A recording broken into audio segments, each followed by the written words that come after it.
Bonjour tout le monde et bienvenue à cette édition Booktube. L'activité Booktube qu'on fait à toutes les 2 semaines, à tous les 2 vendredis sur la chaîne YouTube Vivre à coup de cœur. Je vous partage différents livres que j'ai lus qui sont sur les sujets du développement personnel, du bien-être dans toutes les sphères de notre vie. J'apprécie beaucoup les auteurs qui m'envoient leurs livres par la poste pour que je puisse les partager avec le plus de personnes possible. C'est vraiment très, très apprécié. Et vous savez, ici sur la chaîne YouTube Vivre à coup de cœur, on parle vraiment de tout ce qui est santé mentale, surtout, et bien-être, justement, pour pouvoir vraiment apprendre à se connaître et se construire une vie qui nous ressemble. C'est vraiment mon travail à moi, ma mission depuis 25 ans maintenant, bientôt que je vais être... je suis vraiment intervenante sociale, là, donc j'accompagne des personnes depuis vraiment plusieurs années, presque 25 ans. Vivre à coup de cœur, c'est une entreprise à vocation sociale qui offre justement de la consultation en individuel, des ateliers, des conférences, des formations, des groupes de soutien et plein d'informations justement sur la santé mentale et le bien-être. Donc, bienvenue sur ma chaîne et aujourd'hui, je vous parle du livre Mon fils, mon amour, mon enfer de Diane Lemieux. Diane Lemieux qui a écrit un livre pour pouvoir, de ce que j'en comprends puis de ce qu'elle dit dans son livre, c'est vraiment pour pouvoir mettre des mots, pour pouvoir exprimer des choses qu'elle a vécues dans sa famille avec un fils aux prises avec des problèmes de vraiment, on parle de dépendance, on parle de comportement inadapté, de beaucoup de souffrance aussi. C'est sûr que ce sont les mots de Diane, la maman. À travers ces mots à elle, je lis aussi toute la souffrance de son fils, de ses filles, de son conjoint. Hein, elle parle beaucoup de sa famille. Donc, c'est pas facile pour personne. C'est pas facile pour la personne qui vit des dépendances et qui vit épreuve par-dessus épreuve, par-dessus épreuve, par-dessus épreuve, et c'est pas facile pour les proches non plus.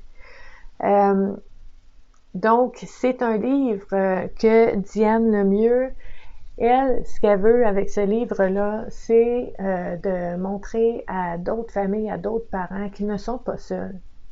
Okay? Parce que souvent, on peut se sentir isolé quand on vit ça. Ce qu'il faut savoir, puis je trouve extrêmement important de le nommer, ça c'est l'intervenante en moi, là, c'est l'histoire, cette histoire-là, c'est l'histoire de cette famille-là. Ce n'est pas l'histoire de tout le monde. Chaque famille est différente, chaque personne est unique, chaque dépendance est différente, tout ce qu'il y a en arrière, là, tout le bagage, toutes les expériences, toutes les émotions, toutes les perceptions appartiennent à chacun. Donc, c'est important de vraiment pouvoir faire la part des choses. OK? Ça, c'est extrêmement important. J'en parle vraiment régulièrement. On peut avoir 3 personnes qui vivent sensiblement de l'extérieur, on dirait qu'ils vivent la même chose, mais ils vont l'expérimenter de façon complètement différente. Donc, c'est important de se rappeler, j'aime ça dire, je reste assis sur ma chaise. Elle, c'est elle, moi, c'est moi, lui, c'est lui, l'autre, c'est l'autre, puis, on veut pas imposer des perceptions ou des croyances sur d'autres personnes. C'est vraiment très, très unique. Et en ce sens-là, ce que je trouve précieux, une des raisons pourquoi je suis vraiment heureuse d'avoir lu ce livre-là, c'est que ça me rappelle et ça me donne l'occasion de vous parler à vous de l'importance de pouvoir s'exprimer, de pouvoir dire les choses quand on vit des événements, des situations difficiles, des conflits. Puis vous savez, des fois, on n'a pas nécessairement quelqu'un à portée de la main rapidement ou quelqu'un qui est à l'aise ou qui est capable vraiment de nous écouter sans jugement, qui est capable de nous accueillir dans tout ce qu'on a à dire, même quand c'est difficile à dire et c'est difficile à entendre. Des fois, c'est difficile de trouver quelqu'un à qui parler. Mais dans ce cas-là, on peut écrire. Magnifique. Le fait d'avoir lu ça, j'ai l'impression de lire le journal intime de Diane. OK? C'est une façon, tu sais, on dit vraiment que l'écriture, c'est la meilleure façon de s'exprimer sans être interrompu, premièrement. Et c'est vrai. L'écriture, c'est aussi une façon de pouvoir s'exprimer, de pouvoir ventiler, de pouvoir dire vraiment tous nos espoirs, nos peurs, notre rage, notre colère, notre tristesse, notre joie, les beaux souvenirs, les moins beaux souvenirs, et de prendre tout ça qui est à l'intérieur de nous et de le sortir sur papier. Ça soulage tellement, ça fait du bien. Puis moi, j'offre vraiment un atelier d'écriture où est-ce que, au fil du temps, tranquillement, étape par étape, on arrive à se dire à travers le médium de l'écriture qui est un endroit sécuritaire, qui est un endroit qui vous appartient. OK? Quand on écrit ce qu'on ressent, ce qu'on vit, ce qu'on est en train de vivre dans notre vie, toutes les pensées qu'on peut avoir, les émotions, les peurs, puis le fait qu'on les mette sur papier, ça soulage nous-mêmes. Et quand nous, on est soulagés, ben on a une autre approche avec les personnes autour de nous, hein? Parce qu'on n'est pas de même, on n'est pas tendu, on n'est pas crispé, on n'est pas dans plein d'émotions ou oui, on peut avoir des émotions quand même, mais vu qu'on les a exprimées par l'écriture, par exemple, ben ça va apaiser un petit peu. Puis on va avoir une autre approche avec les personnes autour de nous.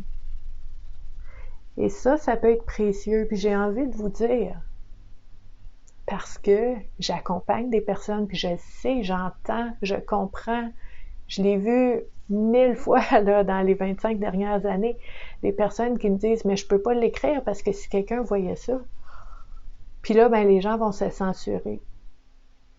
Puis ils vont dire « ben je peux pas tout dire, je peux pas tout écrire parce que, tu sais, c'est moi, c'est mes émotions, mais je veux pas, pour plein de raisons, je veux pas que ce soit transféré à d'autres personnes. C'est moi qui le vis, puis je trouve ça beau, je trouve ça bienveillant, je trouve ça vraiment gentil, mais je dis à chaque fois, qu'est-ce que t'écris? T'es pas obligé de le faire lire, t'es pas obligé de le donner.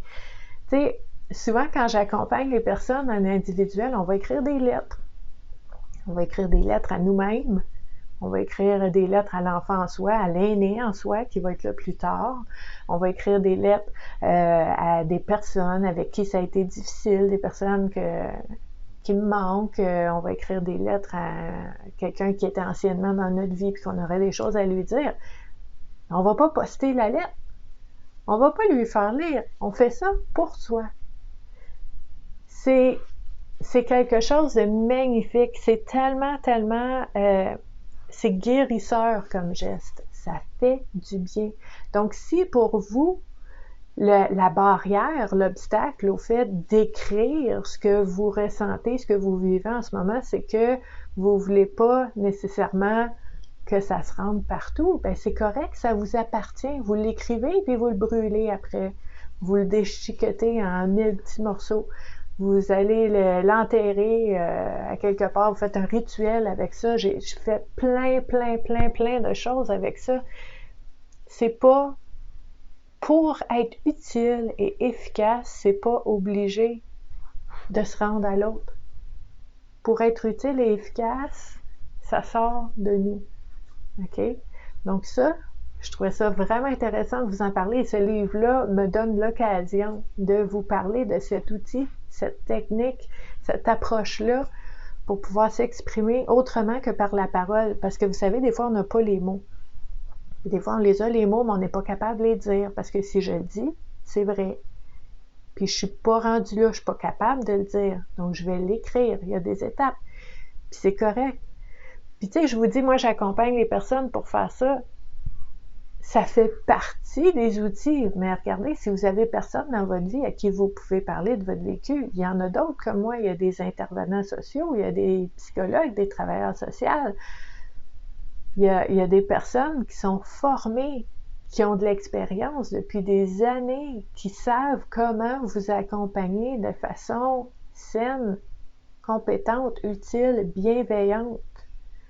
Donc, n'hésitez pas à chercher cette aide-là pour pouvoir vraiment vous libérer.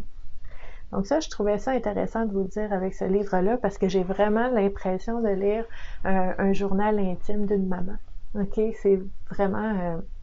c'est son expérience à elle, encore une fois, mais ça a dû être vraiment libérateur.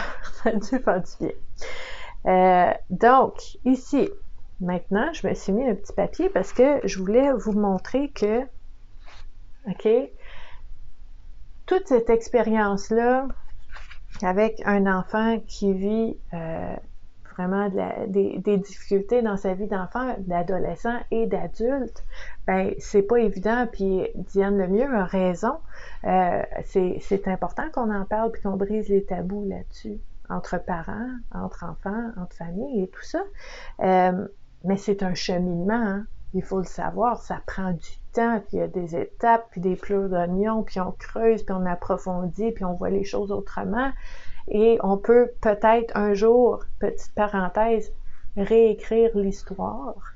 Le storytelling, c'est une autre technique qui est extraordinaire. On prend l'histoire qui est la réalité, la vérité, puis on va la spinner là, pour que ça puisse être raconté sous un autre angle.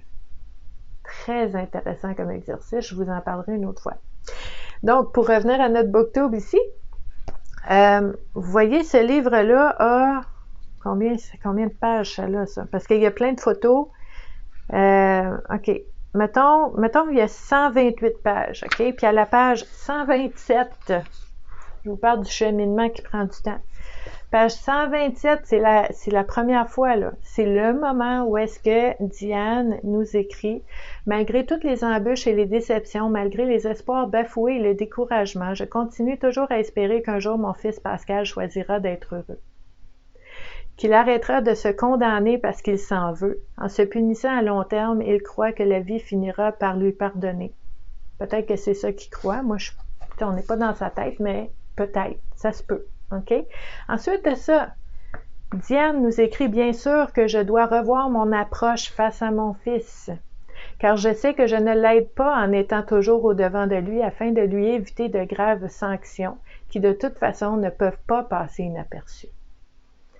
Ainsi, chacun de nous deux doit travailler sur soi afin de ne pas répéter les mêmes façons de faire qui ne sont pas gagnantes de toute façon. » Et Diane nous dit « L'écriture de ce livre m'a libérée en partie d'une certaine culpabilité et du sentiment de honte et m'a permis d'accepter les décisions pas toujours heureuses de mon passé. » C'est-tu pas magnifique? Revenir à soi. Voir que dans la vie, peu importe qu'est-ce qui arrive, on est toujours en co-création. On vit jamais dans une bulle toute seule. Il y a tout le temps quelqu'un d'autre. Il y a tout le temps un choix, une décision, une réaction. Il est arrivé quelque chose avec quelqu'un. Donc, cette partie de co-responsabilité, de co-création aussi. Qu'est-ce qu'on peut créer ensemble? Qu'est-ce que moi je peux créer avec cette personne-là? Qu'est-ce que je peux créer avec quelqu'un d'autre? Qu'est-ce que cette personne-là peut créer avec moi? Qu'est-ce qu'elle peut créer avec quelqu'un d'autre? C'est le monde des possibilités qui vient de s'ouvrir. Très, très beau. Donc, si le fait d'écrire, de ventiler ou d'exprimer des choses en vous par écrit, ça vous interpelle. ça vous dit quelque chose, ça vous, ok, peut-être que j'aimerais ça. Je vous invite à explorer. Si vous avez des questions, posez-les. Il n'y a personne qui va vous obliger à prendre un papier et un crayon puis écrire. OK? Si vous avez des questions, posez-les. Explorez. Allez voir ce que d'autres personnes ont fait, peut-être, ou peut-être vous pouvez même m'écrire. Demandez-moi dans quel contexte, pour quelle situation on peut faire ça, sur quelle thématique c'est aidant. Je vous dirais c'est bon pour tout. Mais quand même, si vous avez des questions, posez-les. Mettez-vous pas de pression. On y va en étapes. OK? Pas obligé d'écrire un livre au premier jet, là. On y va en pleurs d'oignon. On approfondit tranquillement. Et si ça vous intéresse, mais ça peut être, vous pouvez le faire toute seule, vous pouvez le faire en groupe, vous pouvez le faire accompagné d'un intervenant. Il y a plein de façons de faire les choses.